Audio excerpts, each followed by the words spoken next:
जय हिंद दोस्तों, कैसे हो आप सभी। मुझे आशा है कि आप बढ़िया ही होंगे और बढ़िया रहना है, पढ़ते रहना है और दौड़ते रहना है, बस लाइफ में और कुछ नहीं चाहिए। तो मुझे बहुत सारे बच्चों के ऐसे कमेंट्स आए थे कि मैम आंसर की आ गई है, हमारे इतने मार्क्स आए हैं, इतने मार्क्स आए हैं, तो हमारा मेरिट में नाम आएगा या नहीं आएगा, फिजिकल के लिए हम क्वालिफाई होंगे या नहीं होंगे। तो इस वजह से मुझे भी आप लोगों के डाउट्स क्लियर करने थे और मैं भी बहुत बेसब्री से इंतज़ार कर रही थी आंसर की का, जो कल शाम को आंसर की आ गई।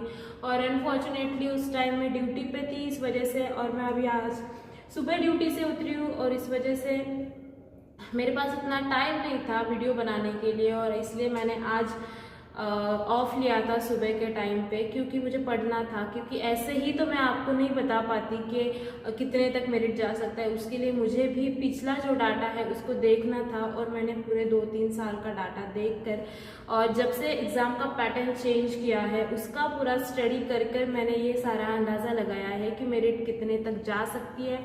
तो पहले तो आप अपने मार्क्स जितने आए हैं वो मुझे कमेंट में बता देना, या टेलीग्राम पे भी आप मुझे बता सकते हो। अगर आपको कमेंट में नहीं बताना है तो आपका ज़्यादा टाइम ना लेते हुए मैं अभी आपको मार्क्स बताना शुरू कर देती हूँ। तो मैं जनरल कैटेगरी के ओवरऑल मार्क्स बताऊँगी, और आपको पता है कि जनरल कैटेगरी के मार्क्स सबसे ऊपर ही होते हैं, तो इसलिए मैं जनरल के ही मार्क्स आपको बताऊँगी, क्योंकि मैं आपका ज़्यादा टाइम नहीं लूँगी। तो पहले तो हम शुरुआत करते हैं जिनका कट ऑफ बहुत हाई जाता है, ऐसे स्टेट्स का जिसमें कि यूपी, हरियाणा, राजस्थान, इन स्टेट का जो कट ऑफ है वो हाई जाता है। और इन स्टेट के बच्चों को अगर 125 तक अगर मार्क्स है तो वो दौड़ने की तैयारी शुरू कर दें अभी से, क्योंकि नॉर्मलाइजेशन में भी और मार्क्स आपके बढ़ने वाले हैं। इससे कम भी आपके मार्क्स है तो आप टेंशन मत लीजिए, क्योंकि शिफ्ट के हिसाब से जो शिफ्ट हार्ड थी उनके नॉर्मलाइजेशन में मार्क्स ज़्यादा बढ़ेंगे, जो मीडियम थी उनके मीडियम मार्क्स बढ़ेंगे। तो मार्क्स बढ़ने ही वाला है, कम किसी के मार्क्स होंगे नहीं।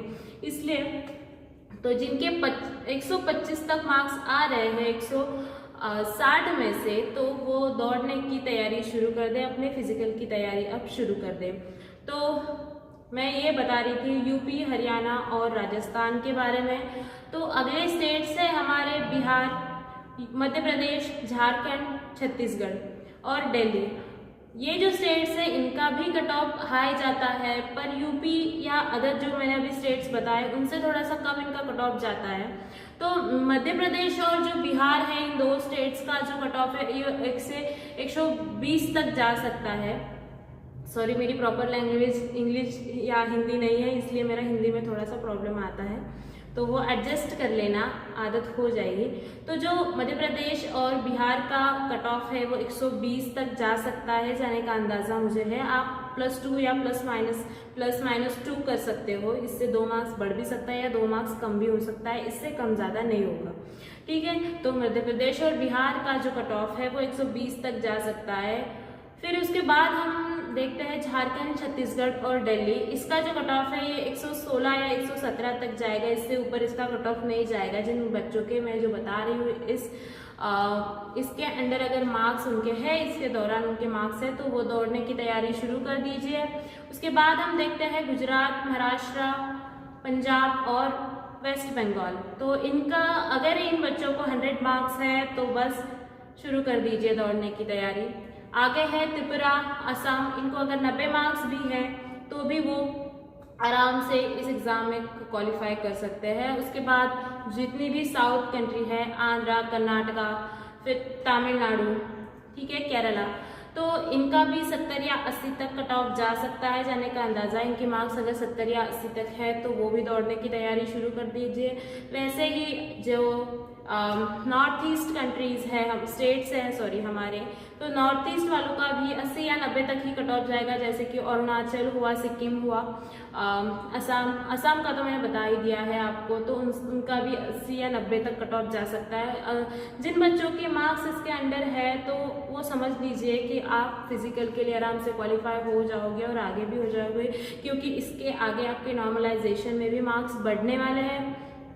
तो आप दौड़ने की तैयारी शुरू कर दीजिए। और जिनको ऐसे लग रहा है कि फिर भी ये सेटिस्फैक्शन आपको इसमें नहीं है, और या इससे जिसको भी कम मार्क्स आए हैं, तो आपके पास ज़्यादा टाइम नहीं है, 2-3 महीने और आपके पास है, आप पढ़ाई कीजिए और ज़्यादा दूर 1 साल बाद अगली भर्ती नहीं है। अभी हमारी अगली भर्ती आ ही जाएगी 3-4 महीनों में, तो आप उसकी तैयारी कीजिए। और जिनके इसके आगे मार्क्स है वो भी एग्ज़ाम की तैयारी करते रहिए। कभी भी एक रिजल्ट पे हमें संतुष्ट नहीं रहना है, हमारी पढ़ाई कभी नहीं छोड़नी है। अनफॉर्चुनेटली अगर कभी ऐसा हो जाएगा कि आप फिजिकल में कुछ ऐसा हो सकता है कि आपका फिजिकल अच्छा और एंड टाइम पे कुछ हो जाए कि आप फिजिकल ना दे पाओ, या फिर आपका डॉक्यूमेंट्स में या मेडिकल में कुछ इश्यू आ जाए, ऐसा कुछ हो सकता है और आप इस मार्क्स के ऊपर डिपेंड रहोगे और अगले एग्जाम की अगर आप तैयारी नहीं करोगे तो आपका ये और अगला दोनों रिजल्ट जा सकते हैं। तो पढ़ाई मत छोड़िए, पढ़ाई करते रहिए। पर ठीक है, आप जितना ज़्यादा अब तक पढ़ते आए हैं इतना मत पढ़िए, पर हाफ ऑफ द पोर्शन कम से कम आप हाफ ऑफ द टाइम पढ़ सकते हो, ठीक है। तो पढ़ाई करते रहिए और मैंने जो बताया है उतने में ही मेरिट जाएगा, +2 या +-2 ऐसा हो सकता है, इससे ज़्यादा कम ज़्यादा कुछ नहीं होगा।